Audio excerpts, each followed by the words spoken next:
দলৰ চৰাইদেউ জিলা সমিতিৰ সভাপতি সম্পাদকৰ দৰে গুৰুৰ দায়িত্ব পালন কৰিছিল আৰু সেইগৰাকী নেতাই তাৰ বিৰোধ কৰি আমি এই মুহূৰ্তত মঞ্চলৈ আদৰি দিবলৈ অনুৰোধ জনাইছো।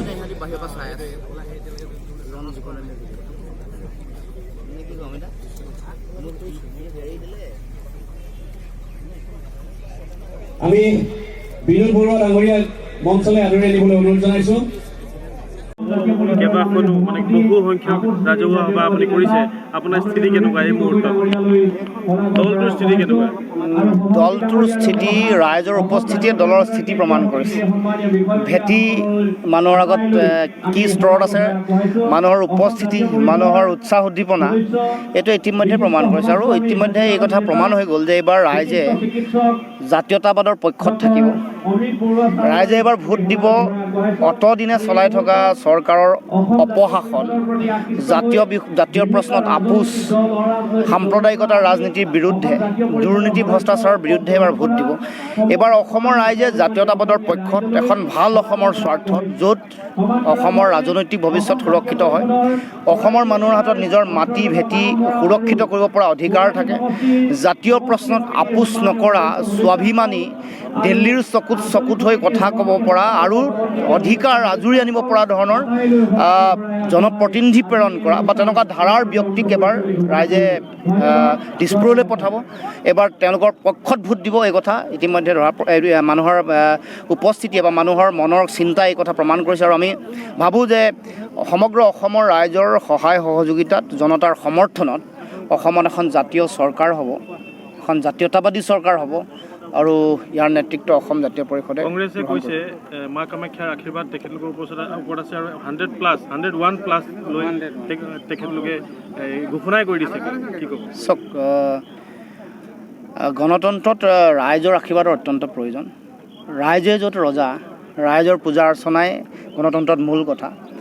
অতদিনৰ কংগ্ৰেছৰ অপশাসন আৰু বিদেশী ভোট কেন্দ্ৰিক তেওঁলোকৰ ৰাজনীতি, অতদিনে তেওঁলোকে চলাই থকা এটা অবৈধ বিদেশীক ভোট বেংক হিচাপে ধৰ্মীয়ভাৱে ব্যৱহাৰ কৰি তেওঁলোকে কৰি অহা যিটো কাম কাজ, তাৰ পিছত অসমৰ ৰাইজ ইতিমধ্যে এই কথা প্ৰমাণ হৈ গৈছে যে অসমৰ ৰাইজ কংগ্ৰেছৰ লগত নাই, বিজেপিৰ লগত নাই।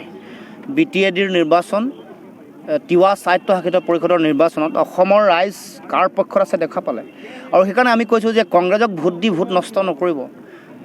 BTADৰ অৱস্থা, তিৱা স্বায়ত্তশাসিত পৰিষদৰ নিৰ্বাচনৰ অৱস্থা চোৱাৰ পাছত ৰাইজে উপলব্ধি কৰিব পাৰিছে কংগ্ৰেছক আৰু AIDFক দি ভোট কেতিয়াও নষ্ট নকৰে।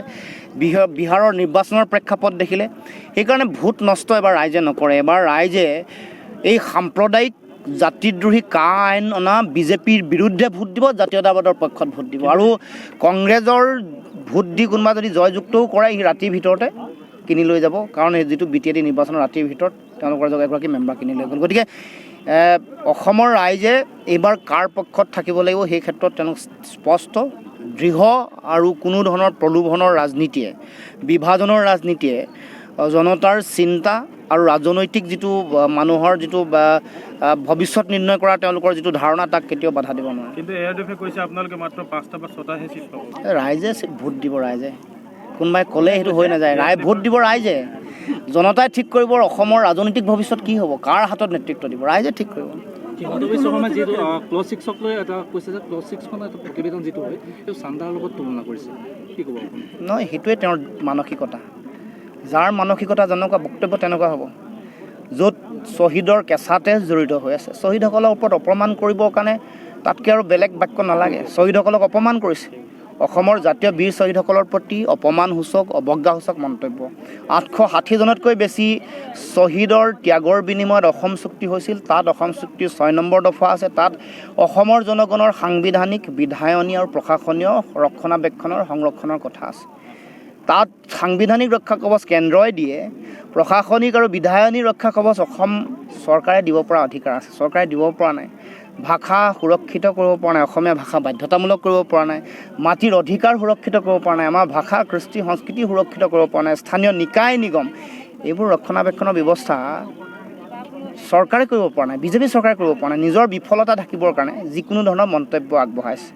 আৰু কিবা ন্যায়িক সাংবিধানগত কথা যদি কিবা ক'ব লগা থাকে কেন্দ্ৰীয় চৰকাৰে ক'ব, কেন্দ্ৰীয় গৃহ মন্ত্ৰণালয়ে ক'ব, কেন্দ্ৰীয় মন্ত্ৰণালয়ৰ তেওঁলোকৰ বিষয়াই, তেওঁলোকৰ সচিবে বক্তব্য ৰাখিব।